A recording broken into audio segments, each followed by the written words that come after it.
my outside voice. Okay, my name is Rebecca Vallis. I have the privilege of serving as the Chief Executive Officer of the National Academy of Social Insurance.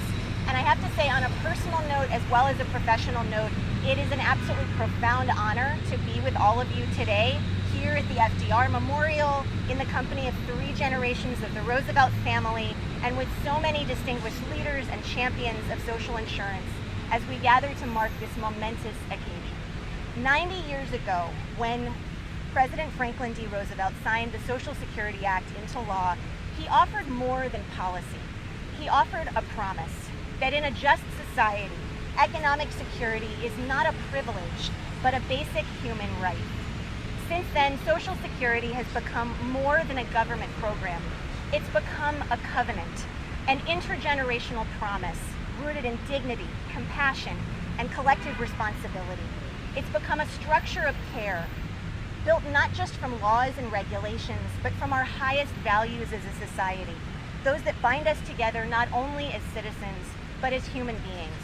And today, Social Security remains the bedrock of economic security for tens of millions of Americans, retirees, people with disabilities, workers, children, spouses, families, and it remains one of the greatest success stories of American public policy, a promise kept across generations, through wars, through recessions, pandemics, and the everyday life experiences that President Roosevelt famously called the hazards and vicissitudes of life.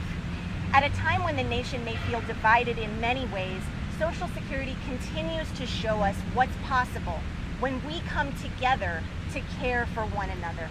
And it reminds us that we have both the power and the responsibility to protect and strengthen that promise for generations to come. So as we mark this momentous occasion by laying a beautiful wreath, I can say that because I didn't make the wreath, the wonderful florist did, here at the FDR Memorial, we'll have the pleasure of hearing from Jim Roosevelt, who carries forward not only a powerful family legacy, but also decades of public service and dedication to this critical work. We are also incredibly honored to have with us and also offering remarks today the Commissioner of the Social Security Administration, Frank Bisignano, who was just sworn in this spring to lead the agency that is charged with delivering on Social Security's sacred promise. And if votes agree with us and we can get traffic to happen, we are also honored to be joined by Congressman Danny Davis, who is another tireless champion of Social Security. So to kick off our reflections today, please join me in welcoming Commissioner Bisignano. First, I want to say thank Rebecca for inviting me here. I'd like to also say to the National Academy of Social Insurance, thank you and your members. A special, unbelievable opportunity to be here with the Roosevelt family. We have 3 generations led by Jim, and I feel very, very honored to be here. I feel tremendously honored to be the Commissioner of Social Security. And here celebrating what occurred in 1935, and the words that Rebecca had passed on is truly the testimony to the Roosevelt family and everyone else in America. This is America's safety net. It's a system that was built on a promise to pay and will remain in that shape and form. We at Social Security today believe in building a better future for everyone, starting at birth all the way through the cycle. And we have 52,000 employees strong, proud to serve the American public. When I think about what was created by Social Security, it's much deeper for me than maybe people would think from the Commissioner. My grandfather immigrated to the United States by fighting in World War I and becoming a citizen. I lived in that same house with that grandfather, who I watched go on disability as he was blind. And it was the Social Security safety net that was always there. That was my maternal grandfather. My dad, who served 46 years in the federal government as a customs agent, DEA agent, and customs inspector, was an orphan at 9. And that was in 1937. It was in 1940 that he, one of 15, was afforded the opportunity, as orphans were then covered by the Social Security system. So the opportunity to serve all Americans in the manner that Franklin Delano Roosevelt, with his vision, his bold accomplishment to create this, is something that's been carried on for 90 years and will carry on for another 90 years. And today, we sit here with the vision of our own, a vision to have a digital first Social Security, one that's appropriate for the time we live. When we looked at the Fairness Act and we saw 3.1 million, and those are teachers, those are policemen, those are firemen, we said, we're not going to take a year to get this to them. We'll take 5 months less and delivered it by 6:30. That's a statement about urgency for those beneficiaries. We must serve the public. And that's why you'll hear us continually talk about a digital first agency designed in the manner that people act today. And you can count on us carrying what Franklin Delano Roosevelt wanted, serving every American so they had a safety net. And as the president has committed to protect and provide forever Social Security, we will work collectively in a complete bipartisan fashion, because I believe it's the most bipartisan program there is, in delivering to everyone. And you can look every day at the progress. 1.2 million disability claims in November, down to 950,000. The phones answered better than they ever have. Why? Because Americans deserve this. It can only happen through technology. Our field offices will exist forever to serve the public. 1,200 of them now have a phone system in them. And so you should expect and hold us accountable to do what those who came before us wanted. It was a bold statement then, and we will continue to live and try to stand on the shoulders of those who came before us. So I thank you for this opportunity. It's my honor to be here, unbelievable honor. I feel honored to have the opportunity. It's the most important thing I'm going to do in my life. And so I owe a great debt to everyone who came before me, but most important, the Roosevelt family. So I think it's appropriate I turn it over to you, Jim. Thank you. God bless you. Thank you. God bless. I will join the commissioner and thank you. Join me in thanking the commissioner for those remarks. But I'll join the commissioner in saying it's a true privilege to have you with us, Jim. Jim Roosevelt is a longtime member of the National Academy of Social Insurance and a true steward of this family's extraordinary legacy. So, Jim, I'm going to turn it over to you next. Thank you, Rebecca, and thank you, Commissioner.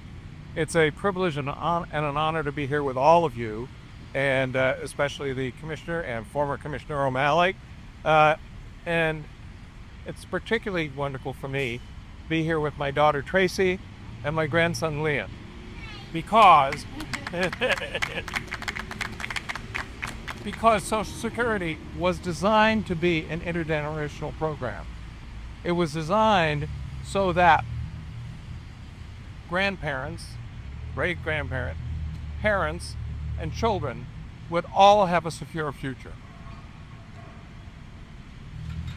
Children would not have to give up going to college or to trade school in order to take care of their parents and grandparents. That's what this program is all about. And as the commissioner suggested, the program has adapted over the years. Over 90 years, the economy has changed a lot. There have been about 8 sets of major amendments to update the program. We're going to see more before 2033. I'm confident. And this sort of a gathering stands for what Social Security is, to bring our country together. There's very few things that we can point to that really involve people bring our country together. Social Security is one of those things, and that's I think, a very big honor and a task for you, Commissioner. I'm very pleased to hear the commitment to direct customer service. I'm very pleased to hear the commitment to strengthening Social Security. So it's great to be here today at this monument, which is the monument that my grandfather wanted. I love the monument by the Potomac. He did not. He said, "I don't want a monument any bigger than my desk." Well, here it is, and that's the way he thought about things. So I was on the commission for the monument down by the Potomac, and I love it. But this is what he wanted. So for this 90th birthday, which honors an event that happened in his lifetime, it's great to be here together today. It's great to represent what he stood for in terms of the New Deal for this country and what Social Security stands for this country moving forward together. So thanks all for being here. So at this point, what we're going to do is it's the ceremony part of the ceremony, which is the laying of the wreath. So I'm going to invite the Roosevelt family. Yes, Liam, that's your part, to come up here. And we're so honored to get to place this wreath here on this memorial where it's going to stay for the next week. Where would you like? Just right on top. Okay. Yeah, great. I'll let you guys do the honors. Yeah. Liam, will you cross this side? Take one side, and your mommy will take it. I'll walk with you. Is it heavy? Nope. Keep going. You good? Why don't you come right in front of me? So you can see. Yeah. There you go. And now, yep, you push it up. Perfect. Great. Hey. Thank you, Liam. Thank you, Tracy. Good work, Liam. What an honor. Great.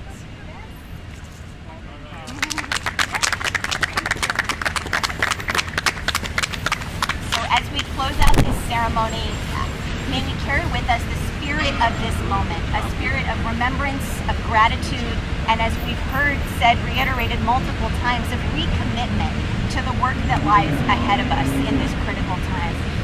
90 years ago, our country dared to believe that compassion could be the foundation of public policy. Let us keep that faith.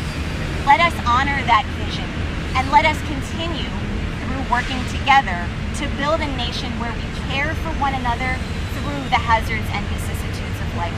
So thank you for joining the Academy and the Roosevelt family and so many leaders today for this momentous occasion. And if you aren't already planning to join us this evening at the National Press Club, please do, because this is just the kickoff of celebrations for the 90th anniversary.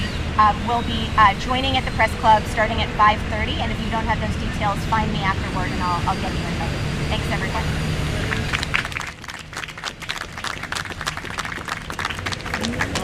All right. Now it's photo op time. You guys ready? Oh, we are ready. Thank you so much. This was awesome. Yeah, such an honor to be able to do it. Thank you. Oh, hold on, everybody. Okay. We have another guest. We have a member of Congress joining us.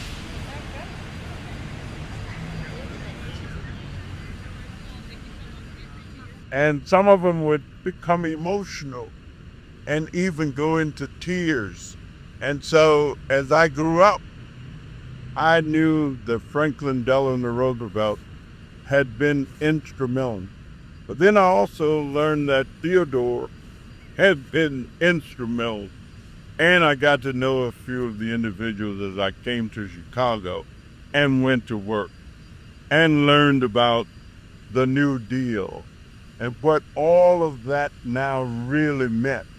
And it meant so much to millions and millions and millions of Americans in every way of life that you could imagine. So just being here on the anniversary of Social Security 90 years of Social Security, of help for the disabled, help for two ladies called me Sunday. I was in my office working, and they were afraid that their Social Security benefits were going to be cut. So to the family of Franklin Delano Roosevelt, to all of the heirs, even those that I've gotten to know and see and work with and be a part of some of what they were doing, I want to say thank you on behalf of all those who've already gone, those who are yet to come, and those who are now. So thank you, and I thank Nasi for calling me up and letting me know that this event was taking place and giving me an opportunity to come and be a part of it. So wonderful. Thank you. Thank you all, Social Security family. Thank you, Congressman. Thank you. Thank you, Jim Roosevelt. Oh, yeah. Thank you, everyone.